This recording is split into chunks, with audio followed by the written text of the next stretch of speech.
সম্মানিত হাজিরিন মুসল্লিয়ানে কেরাম, শুরুতে আমি আমাকে সহ আপনাদেরকে জীবনের প্রত্যেকটি পর্যায়ে প্রত্যেকটি ক্ষেত্রে আল্লাহ রাব্বুল আলামিনের তাকওয়া অবলম্বন করার উপদেশ দিচ্ছি। আল্লাহ তাআলা আমাদের সবাইকে ঘরে বাইরে প্রকাশ্যে সকল ক্ষেত্রে আল্লাহ তাআলার তাকওয়া অবলম্বন করার তৌফিক দান করুন। সম্মানিত মুসল্লিয়ানে কেরাম, আমরা আজকের এই সংক্ষিপ্ত খুতবায় মূল একটি বিষয় আছে, যে বিষয়টি নিয়ে কথা বলবো হয়তো, কিন্তু এর আগে একটি গুরুত্বপূর্ণ দৃষ্টি আকর্ষণী রয়েছে। সেই দৃষ্টি আকর্ষণীটা চেষ্টা করবো আমি খুব সংক্ষেপে আলোচনা করার জন্য। বিষয়টি খুব বড়, তারপরেও দৃষ্টি আকর্ষণীটা খুবই দরকার। আমরা মুসলিম হিসেবে আমাদেরকে এই বিষয়গুলো জানা ফরজে আইন। দুর্ভাগ্যের বিষয় হচ্ছে মুসলমানরা কি কারণে মুসলিম হিসেবে আমাদের কি জানা দরকার ছিল, এই বিষয়গুলো মুসলমানদের জানাইনি, জানার প্রয়োজনও মনে করেনি। দুনিয়ার যা কিছু দরকার আছে দুনিয়া অর্জন করার জন্য সবটাই জানার চেষ্টা করে যাচ্ছে। কোথাও কোনো ত্রুটি নেই, ঘাটতি নেই, অবহেলা নেই। কিন্তু ইসলামের ব্যাপারে সবচেয়ে বড় ত্রুটি, সবচেয়ে বড় ঘাটতি, সবচেয়ে বড় সমস্যা। ফলে ইসলাম এর বিষয়ে আমাদেরকে বিভিন্ন দিক থেকে বিভ্রান্ত করা হচ্ছে। আমরা নিজেরা বিভ্রান্তির মধ্যে আছি, আরো বিভ্রান্তি আমাদেরকে উপর চাপিয়ে দেওয়া হচ্ছে, অথবা বিভিন্ন দিক থেকে মানুষ আমাদেরকে বিভ্রান্ত করছে। ইসলাম সম্পর্কে আমাদের মূল ধারণার মধ্যে প্রথম যে গলতটি, যে নেগেটিভটি আমাদের কাছে সবার কাছে যে ছেয়ে আছে, সেটা হচ্ছে ইসলাম হচ্ছে সর্বশ্রেষ্ঠ ধর্ম। এটা আপনারা নিশ্চয় জানেন। এটা পত্রিকার ভাষা, এটা গলত। এই নেগেটিভটাই গলত। ইসলাম সর্বশ্রেষ্ঠ ধর্ম নয়, ইসলাম হচ্ছে একমাত্র ধর্ম, একমাত্র দ্বীপ ধর্ম নয়। এই জায়গায় আমাদের সবচেয়ে গলত একটা ধারণা তৈরি হয়েছে। ফলে আমরা মনে করেছি যে মোটামুটি সবার সাথে আমরা একটু শ্রেষ্ঠ, কিন্তু অন্যদের সাথে মিলেমিশে থাকতে পারলে ভালো। ব্যাপারটা এই জায়গায় বিশাল একটা মিস্টেক হয়েছে, ফিউশন হয়েছে।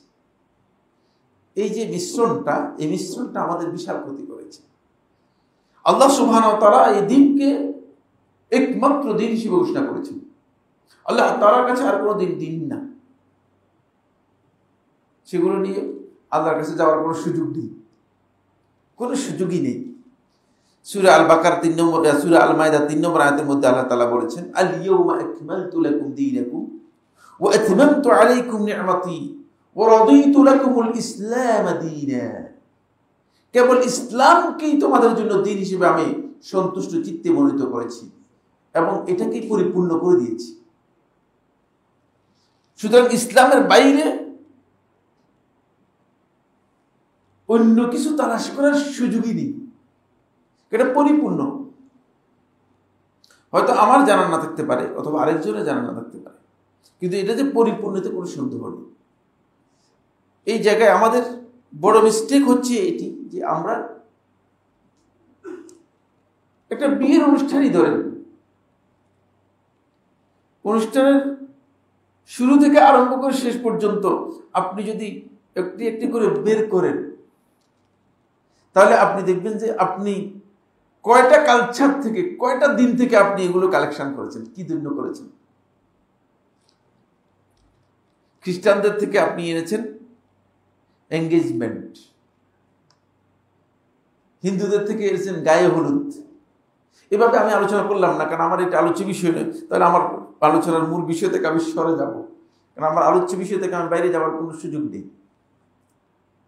এইভাবে প্রত্যেকটি ক্ষেত্রেই এমন একটি মিশ্রণ আমাদের মধ্যে এসে গিয়েছে যে ইসলাম আমাদের কাছে অনেকটা অপরিচিত হয়ে আছে।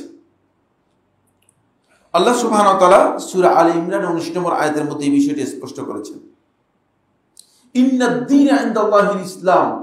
আল্লাহ তাআলার কাছে একমাত্র দিন হচ্ছে ইসলাম। সুতরাং আপনি যদি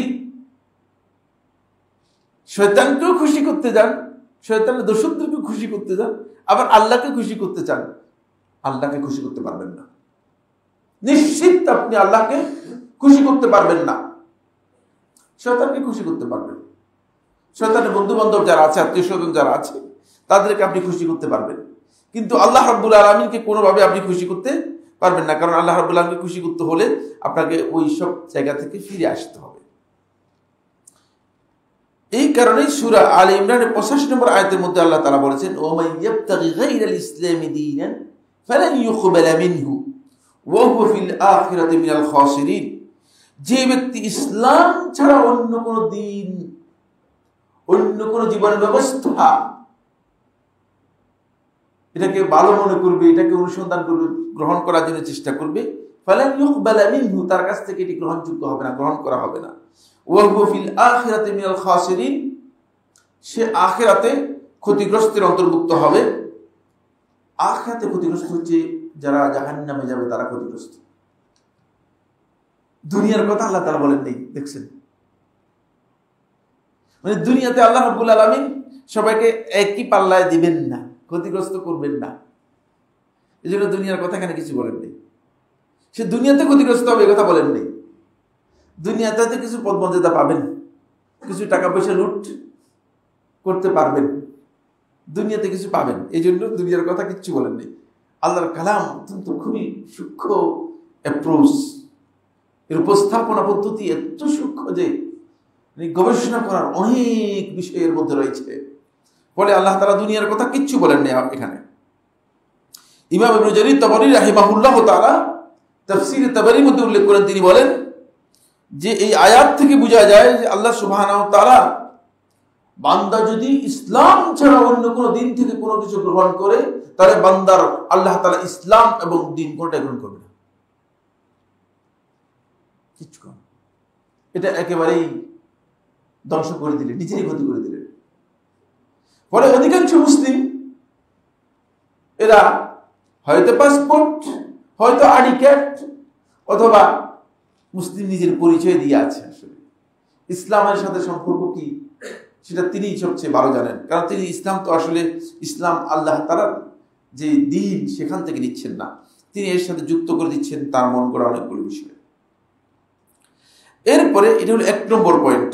তাহলে আমাদেরকে ইসলামকে একমাত্র দিন যদি নিতে হয়, তাহলে আমাদেরকে একটা বিষয় জানতে হবে, সেটা হলো এই জায়গায় আপনি ইসলাম ছাড়া অন্য কিছুর সাথে আপনার বন্ধুত্ব, অন্য কোনো বিধান এখানে যুক্ত করে দিয়ে ইসলামের মধ্যে এনে পালন করতে গেলে কোনো লাভ হবে না, ক্ষতিগ্রস্ত হবে। ফলে রাসূলুল্লাহ সাল্লাল্লাহু আলাইহি ওয়াসাল্লাম যেহেতু ওহীর মাধ্যমে জানিয়েছেন, রাসূলুল্লাহ সাল্লাল্লাহু আলাইহি ওয়াসাল্লাম আমাদের ব্যাপারে জানিয়ে গেছেন, মানে এই উম্মতের যে এই ধরনের একটা ঘটনা ঘটে যাবে, তারা যে ইসলাম ছাড়া ইহুদি, খ্রিস্টান এবং অন্যান্য ধর্মের বিভিন্ন কালচার, আচার অনুষ্ঠান, বিভিন্ন আয়োজন, এগুলোকে অনুসরণ করবে। আল্লাহ রাসূল সাল্লাল্লাহু আলাইহি ওয়াসাল্লাম বলে গেছেন, কি বলেছেন? সহিহ বুখারী এবং মুসলিমের হাদিসের মধ্যে রাসূলুল্লাহ সাল্লাল্লাহু আলাইহি ওয়াসাল্লাম ইরশাদ করেন, লা তাত্তাবিউন্না সানানা মান কানা ক্বাবলাকুম শিবরান বিশিবরিন ওয়া যিরাআন বিযিরা'। তোমরা তোমাদের পূর্ববর্তী যারা ছিল, ইহুদি এবং খ্রিস্টান যারা ছিল, পূর্ববর্তী যারা ছিল, ওই পূর্ববর্তী উম্মতের তোমরা তাদের যে সুন্নাত রীতিগুলো আছে, তাদের যে কালচারগুলো আছে, এগুলোকে তোমরা অনুসরণ করবে। শিবরান বিশিবরিন, বিগতে বিগতে, হাতে হাতে মিলিয়ে। কোন জিনিস যদি এক সাইজ করতে হয়, তাহলে এটাকে ওই একটা জিনিস সাইজ দিয়ে তারপরে কি করতে হবে, মিলাতে হবে। এই জন্য আল্লাহ রাসূল সাল্লাল্লাহু আলাইহি ওয়াসাল্লাম বলতেছেন, এমনি নয়, তারা যদি 1 বিঘত লাভ দেয় তোমরাও 1 বিঘত লাভ দিবে, তারা যদি 1 হাত লাভ দেয় তোমরা 1 হাত লাভ দিবে, এইভাবে তোমরা তাদের অনুসরণ করবে। এই জায়গায় তোমাদের এই অবস্থা হবে।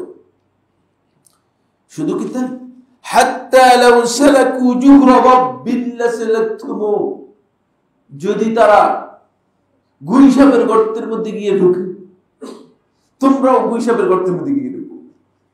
মানে এমন ভাবে পদে পদে, চিহ্নে চিহ্নে, জায়গায় জায়গায় আমরা সকল মুসলিম যারা হবে তাদের কথা রাসূলুল্লাহ জানিয়ে গেছেন, তারা সেইভাবেই কি করবে, তাদের অনুসরণ করবে।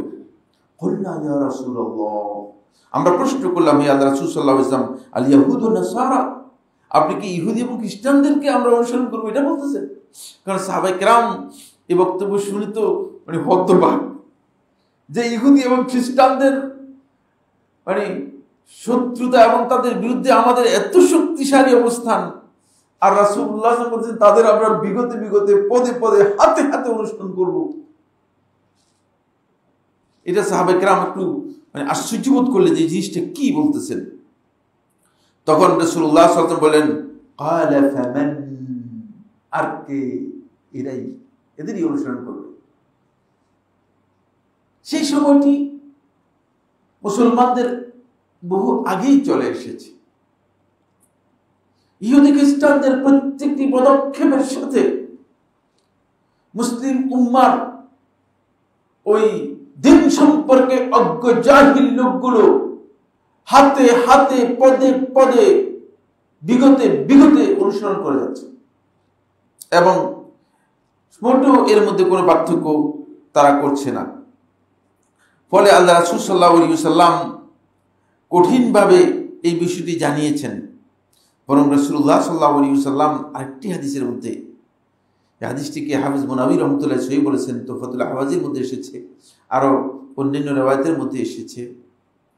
আব্দুল্লাহ ইবনে আব্বাস রাদিয়াল্লাহু আনহু বর্ণনা করেন, তিনি বলেন এই হাদিসের শেষের অংশের মধ্যে এভাবে এসেছে, হাত্তা লাউ আন্না আহাদাহুম জামা ইমরাআতাহু বিত-তারিকি লাফআলতুমুহু, যদি তাদের কেউ তাদের স্ত্রীর সাথে রাস্তায় সহবাস করে তোমরা সেটাও করো।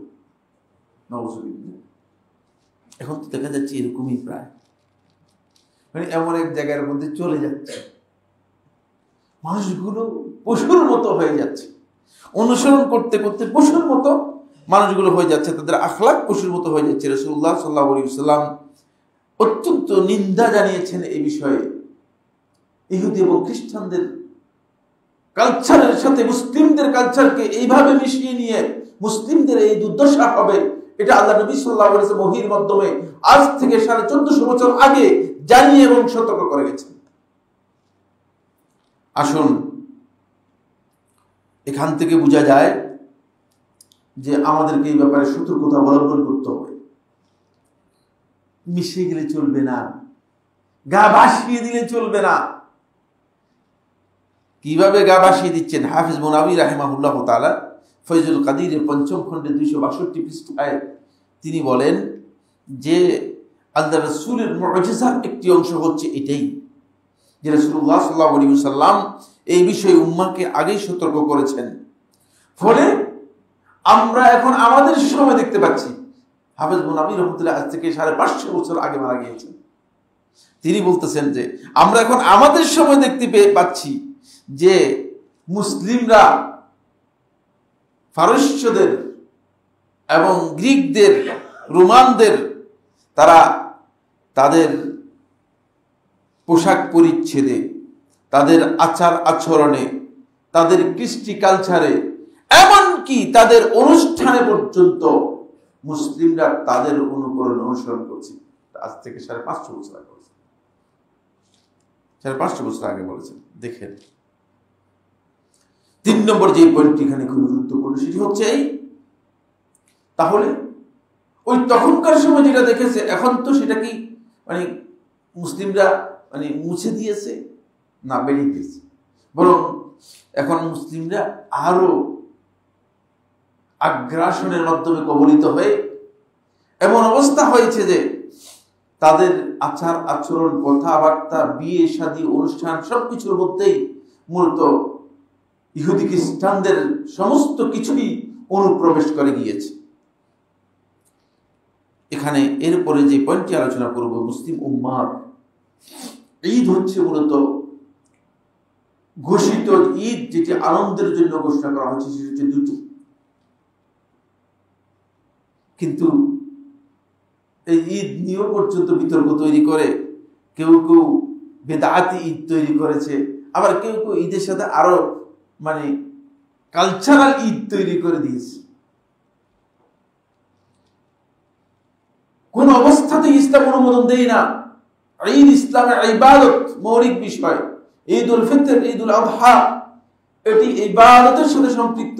ঈদ এবং ইবাদত দুটি একই অর্থ বহন করে। ঈদের মধ্যে ইবাদত রয়েছে, ফলে মুসলিমরা ঈদ পালন করবে, সেখানে অবশ্যই তাদের ইবাদত থাকতো। কিন্তু দুর্ভাগ্যের বিষয় হচ্ছে, আজকে যদি আপনি দেখেন যে মুসলিমরা ঈদ এবং ঈদের এই অনুষ্ঠানকে এমনভাবে বিকৃত করেছে যে সকল জাতির ঈদই মুসলমানদের ঈদই বলতে, বরং এরকম নেগেটিভ প্রচার করতেছে যে ধর্ম যার যার, অনুষ্ঠান সবার, উৎসব সবার। এগুলো কি শুনেছে কি শুনেন নেই?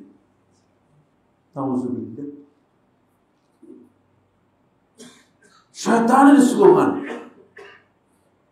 মুসলমানদের মধ্যে শয়তানের স্লোগান হচ্ছে এটি, ধর্ম যার যার, উৎসব সবার। মুসলমানদের মধ্যে শয়তানের একটি স্লোগান হচ্ছে এটি।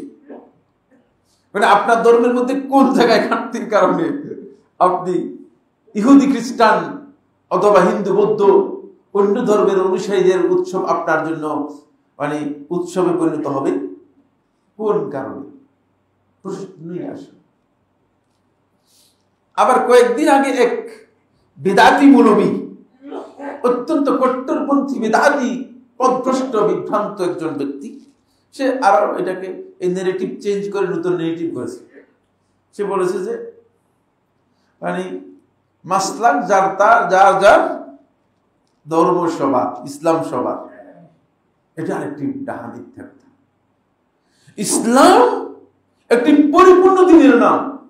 যদি ইসলামের মধ্যে আপনি মন গড়া পথ বের করে বলেন যে না মন গড়া পথ ইসলাম, এটা তো ইসলাম হলো না। বেদাতি তার বেদাতকে প্রমোট করার জন্য, বেদাতি চিন্তা চেতনাকে প্রমোট করার জন্য এই ধরনের বক্তব্য দিয়ে দিয়েছে। আর অনেকে আছে যেগুলো খাচ্ছে, এগুলো বেশি বিক্রি হয়, এগুলোর মার্কেটিং বিপণন অনেক বেশি। হক যদি বলা হয় তাকে, এর মার্কেটিংটা খুব কম।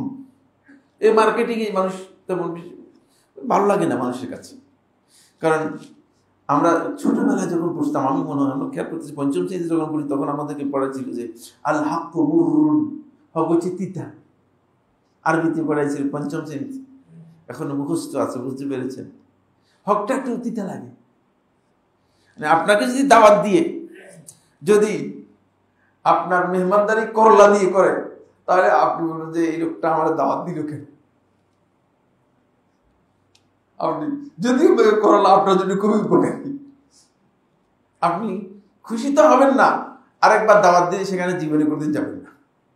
এখানে সবচেয়ে গুরুত্বপূর্ণ যে বিষয় হচ্ছে, ইসলামের মধ্যে নিজের মন গড়া দিন তৈরি করে দিয়ে, উৎসব তৈরি করে দিয়ে, আনুষ্ঠানিকতা তৈরি করে দিয়ে সেগুলো মুসলমানদের মধ্যে এখন ঢুকিয়ে দেওয়া হচ্ছে। আগে এর নাম দিয়েছে মঙ্গল শোভাযাত্রা, এখন একটু নাম চেঞ্জ করেছে। শয়তান কি হয়েছে, শয়তান একটু রিফাইন করতেছে, এটার নাম দিয়েছে বর্ষবরণ আনন্দ শোভাযাত্রা। নামের মধ্যে কিছুই নেই, বিষয়টা কি সেটা আপনার জানতে হবে। নামের মধ্যে তেমন কিছুই নেই, নাম পরিবর্তনের মধ্যে কোনো কিছুই নেই, কিন্তু সেই একই কালচার, একই বিষয় আপনি যেটি পালন করতেছেন, এর আদৌ ইসলামে কোনো ভিত্তি আছে কিনা, আদৌ ইসলাম কোন অনুমোদন দিয়েছে কিনা, যেই নাম দিয়ে আপনি করেন না কেন, ইসলামে এর সামান্যতম কোনো জায়গা নেই। এই ধরনের আনুষ্ঠানিকতা, এই ধরনের উৎসব তৈরি করে মুসলিম পালন করবে, ইসলামের এন্টিটি বহন করবে, এর দুঃখজনক। এর চেয়ে দুঃখ আর কিছু হতে পারে না, দুর্ভাগ্যের বিষয়। এবং সেটা অমুসলিমরা করতেছে না, মুসলিম চোখল মুসলিমরাই করতেছে। যদিও এদের ইসলাম এরাই জানে যে আদৌ তারা কি ইসলামের উপর কতটুকু রয়েছে। আরো আশ্চর্যের বিষয় হয়েছে, একজন পত্রিকার নিয়ে আসছে, দেখলাম যে পত্রিকার মধ্যে আসছে সরকার বলেছে মাদ্রাসাগুলোতে 2 দিন পালন করার জন্য বলা হচ্ছে। ব্যাপার কি? সরকার প্রজ্ঞাপন জারি করেছে মাদ্রাসাগুলোতে 2 দিন পালন করার জন্য, মানে মাদ্রাসার এদের একদিনে হিদায়াত হবে না, 2 দিন লাগবে। শয়তান জায়গায় জায়গায় জেগে বসেছে। শয়তানকে সরানো অনেক কঠিন।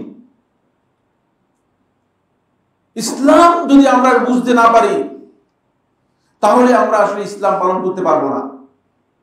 ইসলামের মধ্যে ভিন্ন কালচারগুলোকে, ভিন্ন আনুষ্ঠানিকতাগুলোকে যতক্ষণ পর্যন্ত আপনি পরিহার করতে না পারবেন ততক্ষণ পর্যন্ত আপনি আসলে কাফেরদের সাথে আপনার পরিচয়ের মধ্যে কোনো পার্থক্য থাকবে না। এজন্য 4 নম্বর পয়েন্ট আপনাদেরকে জানতে হবে। সময়ের ঘড়ি দেখি যে একেবারে কালো হয়ে গিয়েছে, ঘড়ি ঠিক করতে হবে। এখানে 4 নম্বর পয়েন্ট অবশ্যই আপনাকে জানতে হবে। 4 নম্বর পয়েন্ট হচ্ছে, সম্মানিত হাজিরিন মুসল্লিয়ানে কেরাম, রাসূলুল্লাহ সাল্লাল্লাহু আলাইহি ওয়াসাল্লাম এই কারণেই একটি মূল নীতি দিয়ে গেছেন যাতে করে কিয়ামত পর্যন্ত এই উম্মতে মুহাম্মাদী তার স্বকীয়তা বজায় রাখতে পারে, তার এন্টিটিকে কোনোভাবে বিকৃত এবং পরিবর্তিত যেন না হয় সেই দিকটিকে সতর্ক থাকতে পারে। এই কারণে আল্লাহ নবী সাল্লাল্লাহু আলাইহি ওয়াসাল্লাম একটি গুরুত্বপূর্ণ দিক নির্দেশনা দিয়েছেন। সেটি হচ্ছে মুসলিমদেরকে মুশরিক, ইহুদি এবং খ্রিস্টান আহলে কিতাব যারা আছে তাদের সকল আচরণে বিপরীত এবং বিরুদ্ধাচরণ করতে হবে। বুঝতে পেরেছেন? ওই মুশরিকরা, জাহিলি সমাজের মানুষগুলো আল-লিবাসুল মুআসফার, টকটকে জাফরানি ও হলুদ কালারের কাপড় পরতো। আল্লাহ রাসূল সাল্লাল্লাহু আলাইহি ওয়াসাল্লাম হারাম করে দিয়েছেন, যাতে করে মানে তাদের সাথে কাপড়ের মধ্যে পর্যন্ত আপনার মিল না থাকে। রাসূল সাল্লাল্লাহু আলাইহি ওয়াসাল্লাম পছন্দ করতেন সাদা কাপড়কে। প্রত্যেকটি জায়গায় আমাদেরকে আপনাকে দিক নির্দেশনা দেয়া আছে। দুর্ভাগ্যের বিষয় হচ্ছে সেই দিক নির্দেশনাগুলো আমরা গ্রহণ করিনি। ইহুদি এবং খ্রিস্টানদের থেকে মুখালাফাত যদি আমরা বিরুদ্ধাচরণ করতে না পারি, তাদের বিপরীত করতে না পারি, তাহলে বুঝতে হবে যে হয়তো তাদের সাথে আপনার বন্ধুত্ব আছে অথবা আপনি তাদের সাথে মিশে আছেন। আসুন কয়েকটা হাদিস একটু পড়ে শুনেই, তাহলে আপনার বুঝতে সুবিধা হবে। মূল আলোচ্য বিষয়ে যাওয়ার আগেই মানে এই বিষয়টি আমি আপনাদের সাথে আলোচনা করি। মূল আলোচ্য বিষয়ে খুব সংক্ষেপে কিছু কথা বলব। আবু হুরায়রা রাদিয়াল্লাহু তাআলা বর্ণনা করেন, তিনি বলেন রাসূলুল্লাহ সাল্লাল্লাহু আলাইহি ওয়াসাল্লাম ইরশাদ করেছেন, গায়্যিরুশ শাইব ওয়া লা তাশাব্বাহু বিল ইয়াহুদি ওয়ান নাসারা। তোমরা তোমাদের দাড়ি এবং চুল এগুলো যখন সাদা হয়ে যাবে এগুলোকে পরিবর্তন করে নাও, সাদা থাকবে না। ইহুদি এবং খ্রিস্টানদের তখনকার সময় আলামত ছিল একবারে সাদা করে রাখতে। এটা হাদিস। রাসূলুল্লাহ সাল্লাল্লাহু আলাইহি ওয়াসাল্লাম বলতেছেন, গায়্যিরুশ শাইব, তোমরা তোমাদের এই সাদা চুলগুলোকে পরিবর্তন করো। ওয়ালা তাশাব্বাহু বিল ইয়াহুদি ওয়ান নাসারা, ইহুদি এবং খ্রিস্টানদের সাদৃশ্য গ্রহণ করবে না। মুসনাদ আহমদের হাদিস 8611, আবু ইয়ালা মুসনাদের মধ্যে বর্ণনা করেছেন 5981 নম্বর হাদিস, ইমাম তিরমিজি রাহমাতুল্লাহ সুনানের মধ্যে বর্ণনা করেছেন। এই হাদিস থেকে বোঝা যায় শুধুমাত্র এটা কিন্তু জায়েজ, সাদা হলেও জায়েজ, না জায়েজ না। নির্দেশ, যদিও নির্দেশটা জুমহুর আহলে হাদিস ফকিহগণ বলেছেন যে এটা রাসূলুল্লাহ সাল্লাল্লাহু আলাইহি ওয়াসাল্লাম মুস্তাহাব বা উত্তম হিসেবে কি করেছেন, এইদিকে দিক নির্দেশন দিয়েছেন, কিন্তু মানে ওয়াজিব নয়, জায়েজ আছে। তারপরেও তাহলে ইহুদি এবং খ্রিস্টানদের মুখালাফত করার জন্য যদি হয়ে থাকে তাহলে এই কাজটি অত্যন্ত গুরুত্বপূর্ণ। এর সাথে ইহুদি এবং খ্রিস্টানদের সাথে আপনার কি হয়ে যাবে, পার্থক্য, তফাৎ হবে। এরপরে রাসূলুল্লাহ সাল্লাল্লাহু আলাইহি ওয়াসাল্লাম আব্দুল্লাহ ইবনে উমর রাদিয়াল্লাহু আনহু হাদিসের মধ্যে বলেন, খালিফুল মুশরিকিন, তোমরা মুশরিকদের বিরুদ্ধে আচরণ করো, বিপরীত করো। কি করবে বিপরীত? আহফুশ শাওয়ারিব, তোমরা তোমাদের মুখগুলো ছোট করে রাখবে। ওয়া আউফুল লিহা, দাড়িগুলো ছেড়ে দিবে। তাহলে আমরা যেগুলো করতেছি সেগুলো কি করতেছি? ইহুদি এবং খ্রিস্টানদের সাথে মিশে যাচ্ছে। আল্লাহ নবী সাল্লাল্লাহু আলাইহি ওয়াসাল্লাম বিরুদ্ধাচরণ করতে বলেছেন, আমরা এর বিপরীত যেগুলো আছে সেগুলো করতেছি। রাসূলুল্লাহ সাল্লাল্লাহু আলাইহি ওয়াসাল্লাম অন্য একটি হাদিসের মধ্যে বলেছেন, জাজ্জুশ শাওয়ারিব, তোমরা তোমাদের মুখগুলোকে একেবারে ছোট করে রাখো। ওয়া আরখুল লিহা, দাড়ি ছেড়ে দাও। খালিফুল মাজুস, অগ্নি পূজারকদের বিরোধিতা করো, বিপরীত করো, কারণ অগ্নি পূজারক যারা তারা এই কাজ করে থাকে।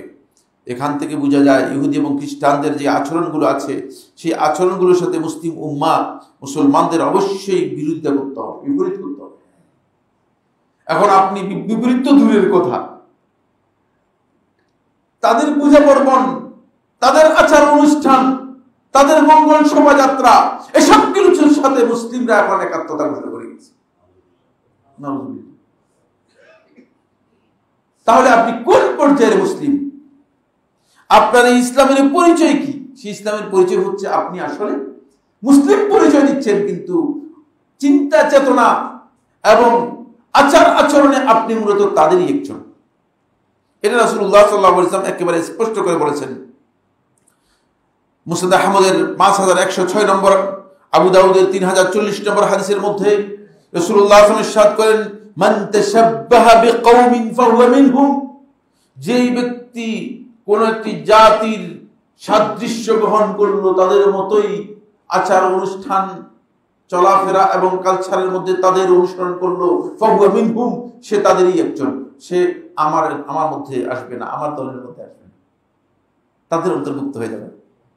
এই হাদিস সম্পর্কে সংক্ষেপে শেখুল ইসলাম ইবনে তাইমিয়া রাহমাতুল্লাহ একটি কিতাব লিখেছেন। আপনারা যারা আরবি পড়তে পারেন তাদেরকে বলে দিচ্ছি, এই কিতাবের নাম হচ্ছে ইক্তিজাউস সিরাতুল মুস্তাকিম ফি মুখালাফাতি আহলিল জাহিম।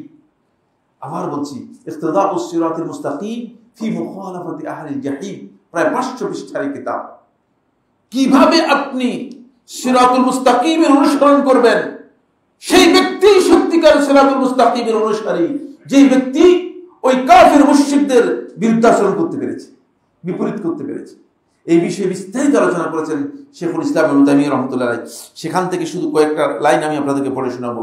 শেখুল ইসলাম ইবনে তাইমিয়া রাহমাতুল্লাহ আলাইহি বলেন, যে ব্যক্তি, তিনি বলছেন, আকাল্লু আহওয়ালিহি, কাফের মুশরিক আহলে কিতাব ইহুদি এবং খ্রিস্টানদের যদি আমরা অনুসরণ করে থাকি, তাদের সাথে সাদৃশ্য গ্রহণ করে থাকি, আকাল্লু আহওয়ালিহি আন ইয়াক্তাদিয়া তাহরীমাত তাশাব্বুহ, এর সর্বনিম্ন হুকুম হচ্ছে এটি হারাম। তাহলে এগুলো মুসলিমরা আমরা করছি, কিন্তু আমরা কি আসলে এগুলো জানি? আমরা এগুলো জানি? ওয়া ইন কানাত যাহিরুহু ইয়াক্তাদি কুফরাল মুতাশাব্বিহি, কারণ রাসূলুল্লাহ সাল্লাল্লাহু আলাইহি ওয়াসাল্লামের বক্তব্যের প্রকাশ্য অর্থ হচ্ছে এই ধরনের কালচারকে যারা ইসলামের মধ্যে এনে মুসলিম হিসেবে পালন করবে, সেই ব্যক্তি মূলত কুফরের মধ্যে নিমজ্জিত হলো। ফলে শেখুল ইসলাম ইবনুল কাইয়িম রাহমাতুল্লাহ আলাইহি ইলামুল মুআক্কিনিনের মধ্যে বলেন যে আল্লাহ সুবহানাহু ওয়া তাআলা একাধিক আয়াতের মধ্যে এবং রাসূলুল্লাহ সাল্লাল্লাহু আলাইহি ওয়াসাল্লাম অসংখ্য হাদিসের মধ্যে এই নিষেধাজ্ঞা করেছেন। কেন নিষেধাজ্ঞা করেছেন? এর পেছনে অন্তর্নিহিত তাৎপর্য হচ্ছে এই, আন্নাল মুশাফাআতা ফিল হাদি যাহির, বাহ্যিক যে সাদৃশ্য রয়েছে এর সাথে যখন মিল হবে, জারিআতুন ইলাল মুওয়াফাকাতি ফিল কসদি ওয়াল আমাল, এটা আপনাকে ইচ্ছা এবং আমলের মধ্যে মিল তৈরি করার দিকে ধাবিত করবে। যখন আপনি সাজসজ্জা নিবেন তাদের, তখন আপনার কাজও সেদিকে চলে যাবে। এই জন্য আল্লাহ নবী সাল্লাল্লাহু আলাইহি ওয়াসাল্লাম এই বিষয়ে কঠিনভাবে নিষেধ করেছেন। শুধু কি তাই, রাসূলুল্লাহ সাল্লাল্লাহু আলাইহি ওয়াসাল্লাম শুধু শনিবারের সিয়াম পালন করতে নিষেধ করেছেন, যাতে করে ইহুদিদের বিরুদ্ধাচরণ করা যায়। দুর্ভাগ্যের বিষয়, আজকে মুসলিম উম্মাহ এই চেতনা থেকে অনেক দূরে। এই আদর্শিক যে মূল্যবোধ রয়েছে, এই মূল্যবোধ যদি মুসলিম উম্মার মধ্যে এস্টাবলিশ না হয় যে আমি মুসলিম হিসেবে কাফের খ্রিস্টান, ইহুদি খ্রিস্টান এবং বেঈমান মুশরিকদের কোন আচার আচরণ, কোন কালচারের সাথে আমার সম্পর্ক থাকবে না, যদি এটি না হয়, তাহলে সে সত্যিকার ইসলামকে পালন করতে পারেনি। এরপরে সময় তো প্রায় শেষ বললেই চলে। আর আজকের যে আলোচ্য বিষয়, সেটি আরো গুরুত্বপূর্ণ একটি আলোচ্য বিষয়। সেই আলোচ্য বিষয়টি হচ্ছে, এই যে আলোচ্য বিষয় আজকে আলোচনা করতে পারবো না, দৃষ্টি আকর্ষণের মধ্যে মূল কথাগুলো বলে দিয়েছি। সেটা হলো, আপনি দুনিয়াতে বসে কিভাবে জান্নাতে ঘর নির্মাণ করবেন। ঈমানদার ব্যক্তিদের ঈমানের চেতনা হচ্ছে এই যে তিনি বসে থাকবেন শুধুমাত্র বেকার, তিনি তার আখিরাতের জন্য কাজ করবেন না, এটা হতে পারে না।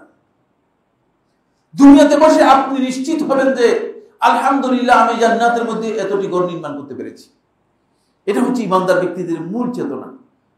কারণ আপনার টার্গেট হবে জান্নাত।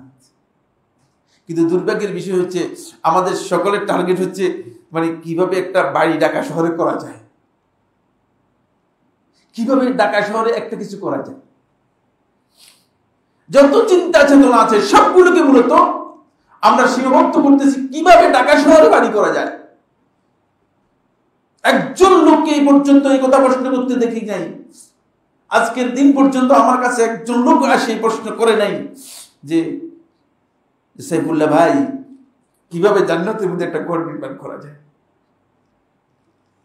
এখানে এই প্রশ্ন উত্তর হয় না, এই প্রশ্ন নেই, এই প্রশ্নের উত্তর কারণে আমাদের এই চিন্তাকে। আর বেশিরভাগ এসেছে কিভাবে ব্যবসা করে। জাগতিক বিষয়ে আল্লাহ নবী সাল্লাল্লাহু আলাইহি ওয়াসাল্লাম এমন কোন দিক নির্দেশনা দিয়ে যান নাই, দরকার নেই। আল্লাহ রাব্বুল আলামিন দুনিয়ার এই জাগতিক উন্নয়নের জন্য 1,24,000 নবী এবং রাসূলদের মধ্যে কাউকে পাঠান নাই, কাউকে পাঠান নাই। নবী এবং রাসূলগণ এসে কথা বলেন নাই যে কিভাবে দান করবেন, কিভাবে চাল করবেন, কিভাবে মাছ চাষ করবেন, কিভাবে গরু চাষ করবেন, কিভাবে ডেয়ারি ফার্ম করবেন, এগুলো কিচ্ছু আলোচনা করে নেই, কোথাও নেই। কারণ এগুলো আপনি এমনি করতে পারবেন, এগুলো করার জন্য নবীর দরকার নেই। এগুলো খুবই সহজ, একটু চিন্তা করলেই পেরে যাবেন। এগুলোর জন্য পড়ালেখার কোনো প্রয়োজন নেই, জ্ঞান অর্জন করার প্রয়োজন নেই। প্রচুর মূর্খ লোককে দেখেছি, তারা কোটি কোটি টাকার মালিক হয়ে গেছে, মানে কোনো অসুবিধা হয়নি। সুতরাং এগুলোর জন্য প্রয়োজন নেই। দুর্ভাগ্যের বিষয় হচ্ছে জান্নাত ইমানদার ব্যক্তির টার্গেট না হওয়ার কারণে জান্নাতের জন্য আমাদের কোনো পদক্ষেপ নেই। টার্গেটের গলদের কারণে এই সমস্যা হয়ে গেছে। আল্লাহ সুবহানাহু ওয়া তাআলা ইমানদার ব্যক্তিদের জন্য আল্লাহ রাব্বুল আলামিন জান্নাতের মধ্যে কিছু ঘর, কিছু নহর, নদী, কিছু বাগিচা, বাগান এবং জান্নাতের মধ্যে কিছু বালাখানা আর ইমানদার ব্যক্তিদের জন্য জান্নাতের মধ্যে আল্লাহ সুবহানাহু ওয়া তাআলা একটি তাঁবু নির্মাণ করবেন। সেই তাঁবুটি সম্পর্কে আমি আপনাদেরকে বলবো, আর বাকি বিষয় সম্পর্কে আজকের আলোচনার মধ্যে আমাদের সময় থাকবে না। রাসূলুল্লাহ সাল্লাল্লাহু আলাইহি ওয়াসাল্লাম ইরশাদ করেন যে জান্নাতের মধ্যে জান্নাতীরা যখন প্রবেশ করবে, জান্নাতে প্রবেশ করার পরে জান্নাতীরা দেখতে পাবে যে জান্নাতের মধ্যে তাদের জন্য আল্লাহ সুবহানাহু ওয়া তাআলা একটি মুক্তা দিয়ে, মুক্তা তো আপনারা নিশ্চয় ছিলেন না, একজনে ছিলেন, দেখছেন না? খুবই স্বচ্ছ মুক্তা যেগুলো আছে, ভিতর বাহির মনে হয় যেন এক। এগুলো সম্পর্কে রাসূলুল্লাহ সাল্লাল্লাহু আলাইহি ওয়াসাল্লাম হাদিসের মধ্যে স্পষ্ট বলেছেন, একটি মুক্তা দিয়ে এর দৈর্ঘ্য হবে 60 মিলান, 60 মাইল। ঢাকা শহর থেকে ছোট না বড়? ঢাকা থেকে বড়, ঢাকা শহর থেকে বড়। একটাই মুক্তা, দুইটা নয়, একটি মুক্তা দিয়ে আল্লাহ রাব্বুল আলামিন একটি তাঁবু তৈরি করবেন। এর ভিতরে প্রবেশ করবে, ভিতরে প্রবেশ করার পরে ভিতরে তারা মানুষ থাকবে, কিন্তু কেউ অন্যদেরকে দেখতে পাবে না। কিন্তু ভিতর থেকে বাহিরে কি আছে সে দেখা যাবে, বাহির থেকে ভিতরে কি আছে দেখা যাবে, কিন্তু কেউ ভিতরে প্রবেশ করলে অন্যদের দেখতে পাবে না। সুবহানাল্লাহ। আল্লাহ রাব্বুল আলামিন জান্নাতের মধ্যে জান্নাতীদের জন্য একটি তাঁবু দিয়ে, এই তাঁবু মানে একটা খিমা তৈরি করবেন, একটা মুক্তা দিয়ে খিমা তৈরি। কাদের জন্য? আল্লাহ রাসূলকে প্রশ্ন করা হলো, আল্লাহ রাসূল সাল্লাল্লাহু আলাইহি ওয়াসাল্লাম এটা কাদের জন্য হবে, কাদের জন্য হবে এটি? তখন রাসূলুল্লাহ সাল্লাল্লাহু আলাইহি ওয়াসাল্লাম এই ক্রাইটেরিয়া বর্ণনা করেছেন। এক নম্বর হচ্ছে যে তার কথাটাকে নরম করতে পেরেছে। এক নম্বর, কথা নরম করতে পেরেছে, সুন্দর করতে পেরেছে। মুখের ভাষাটা, মুখটাকে কন্ট্রোল করেন, মুখটাকে নিয়ন্ত্রণ করেন। দুই নম্বর যে ব্যক্তি আদাম সিয়াম, সিয়ামকে নিয়মিত করতে পেরেছে। শুধু রমাদানের সাইম হলে চলবে না। আমরা তো আছি যে রমাদান গেল তো সিয়ামও গেল, শুধু রমাদানের নয়, যে ব্যক্তি সিয়ামটাকে নিয়মিত করতে পেরেছে। তিন নম্বর হচ্ছে যে ব্যক্তি নিয়মিত কিয়াম করতে পেরেছে, অন্ততপক্ষে 2 রাকাত হলেও শেষ রাত্রের মধ্যে নিয়মিত কিয়াম করতে পেরেছে যে ব্যক্তি। 4 নম্বর হচ্ছে যে ব্যক্তি মানুষদেরকে খাবার খাওয়াতে পেরেছে। এই 4টি বৈশিষ্ট্য যারা পাবে তারা জান্নাতে প্রবেশ করবে। জান্নাতে গিয়ে দেখবে যে তাদের জন্য আল্লাহ সুবহানাহু ওয়া তাআলা ওই একটি মুক্তা দিয়ে আল্লাহ রাব্বুল আলামিন তাবু তৈরি করে রেখেছেন। তো এই কাজটা কি কঠিন না সহজ? অনেক বেশি কঠিন নয়, সহজ। একজন ব্যক্তিকে একবেলা খাবার, আপনি যেটা খাচ্ছেন সেখান থেকে মানে একবেলা যদি একজনকে এখান থেকে মসজিদ থেকে নিয়ে যান, নিয়ে বলেন যে ভাই আসেন আমার সাথে খান, এতে অনেক টাকা খরচ হবে না আর অনেক বেশি কষ্ট হবে না, কারণ খাবার তো রান্না করতেই হয়েছে। কিন্তু আমাদের চেতনার মধ্যে এগুলো ঢুকে নেই। সরফে সালিহিনগণ নিজেরা কোনো সময় মেহমান ছাড়া অন্য একজন ব্যক্তি না নিয়ে এসে খেতেন না। এটা ইসলামের অত্যন্ত গুরুত্বপূর্ণ মর্যাদাপূর্ণ একটি বিষয়, মর্যাদাপূর্ণ একটি আচরণ। সুতরাং এই জায়গায় আমাদেরকে খেয়াল রাখতে হবে, খুবই গুরুত্বের সাথে এই বিষয়টি উপলব্ধি করতে হবে। সেটি হচ্ছে এই, আপনি এখানে বসেও যদি এই 4টি আমল করতে পারেন তাহলে আপনি দেখবেন যে জান্নাতে প্রবেশ করে আপনার জন্য একটি তাবু আল্লাহ রাব্বুল আলামিন তৈরি করে গেছেন। তাবুর মধ্যে বের ঢুকলেন, আপনি বুঝতে পারবেন না, কিন্তু বাহিরে আপনি সব দেখতে পাবেন, কিন্তু বাহির থেকেও আপনাকে দেখতে পাবেন। কিন্তু তাবুর বাহির থেকে ভিতরে সব দেখতে পাবে, কিন্তু আপনাকে দেখতে পাবে না। আপনাকে দেখতে পাবেন, ভিতরে কারা কারা আছে, ভিতরের লোকরা বাইরের সব কিছু দেখতে পাবে। এমন ভাবে আল্লাহ সুবহানাহু ওয়া তাআলা এটাকে তৈরি করেছেন। সুবহানাল্লাহ, মুগাইয়াবাতের বিষয়, অদৃশ্য জ্ঞানের সাথে জড়িত বিষয়, এর অতিরিক্ত ইনফরমেশন দেওয়ার মতো ক্ষমতা আমারও নেই, পৃথিবীর কোনো আলেমের নেই, যদি এদের মিথ্যা বলেছেন। এতটুকু পর্যন্ত আমাদের কাছে ইনফরমেশন রয়েছে। এরপরে তাবু থেকে বের হলেন, বের হয়ে আপনি যখন জান্নাতের মধ্যে সামনের দিকে যাবেন তখন প্রথম দেখবেন যে জান্নাতের মধ্যে একটা সুন্দর প্রাসাদ আপনার জন্য। এই প্রাসাদ কোথেকে আসে? তখন বলা হবে, সহিহ বুখারী হাদিস, বুখারী ও মুসলিমের হাদিস, উসমান ইবনে আফফান রাদিয়াল্লাহু আনহু বর্ণনা করেন, তিনি বলেন, মান বানা লিল্লাহি মাসজিদান বানাল্লাহু লাহু বাইতান ফিল জান্নাহ, যে ব্যক্তি আল্লাহর সন্তুষ্টির জন্য একটা মসজিদ নির্মাণ করলো, জান্নাতের মধ্যে একটা ঘর তার জন্য আল্লাহ নির্মাণ করলেন। আপনি নিজের ঘর আগে তৈরি করার আগে জান্নাতের ঘর নির্মাণ করেন। টার্গেটের মধ্যে গলদ আছে। এই 10 তলা বিল্ডিং এর কোনো দাম নেই।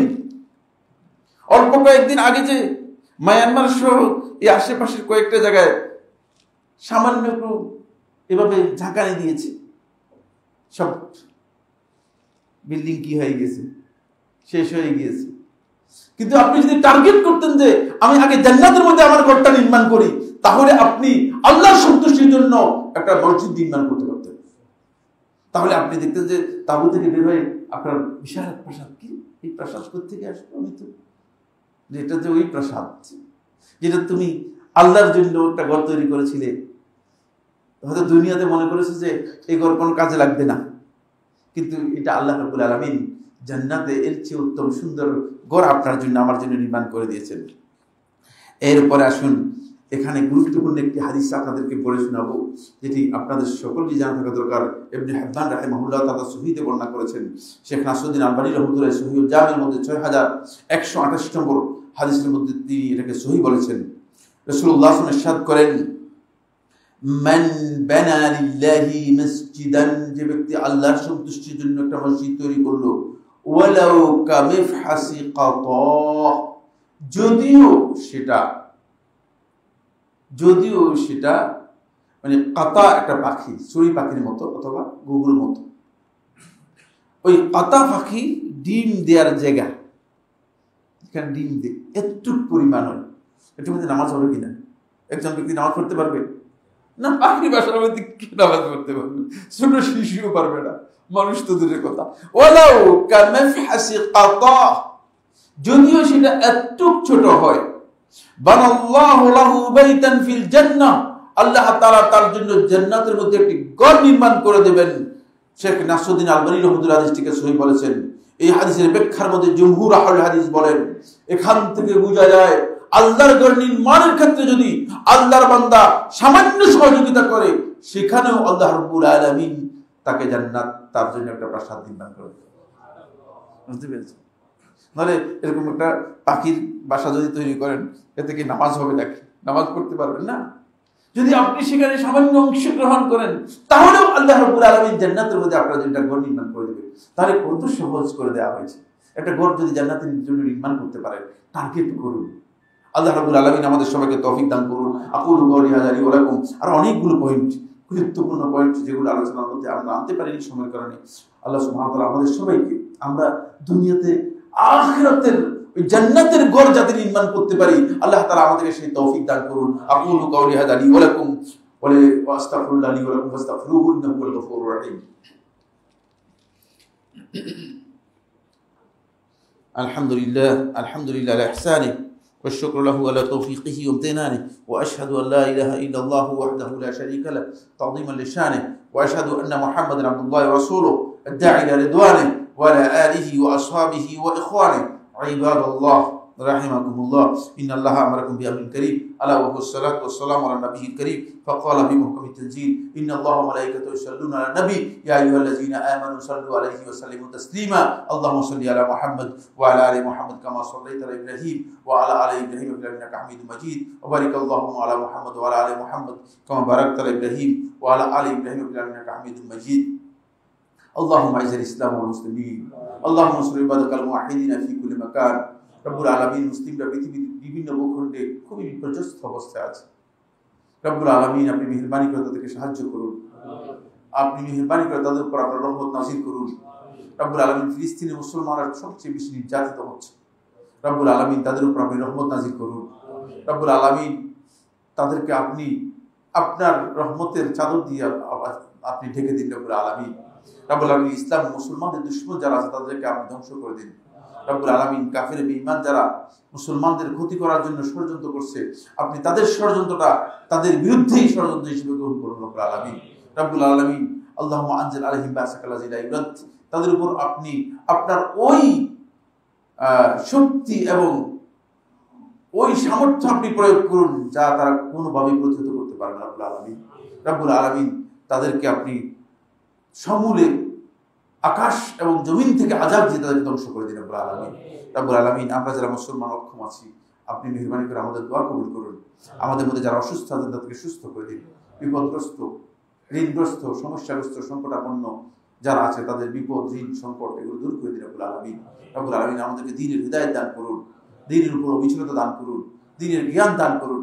রব্বুল আলামিন আমাদের মধ্যে যে সমস্ত ভাইয়েরা দ্বীন সম্পর্কে জানে না, না জেনে আন্দাজের উপর দ্বীন সম্পর্কে বক্তব্য দিচ্ছে, মানুষদেরকে মিসগাইড করছে, হিদায়াত কষ্ট করছে, আপনি মেহেরবানি করে তাদেরকে হিদায়াতের আলো দান করুন।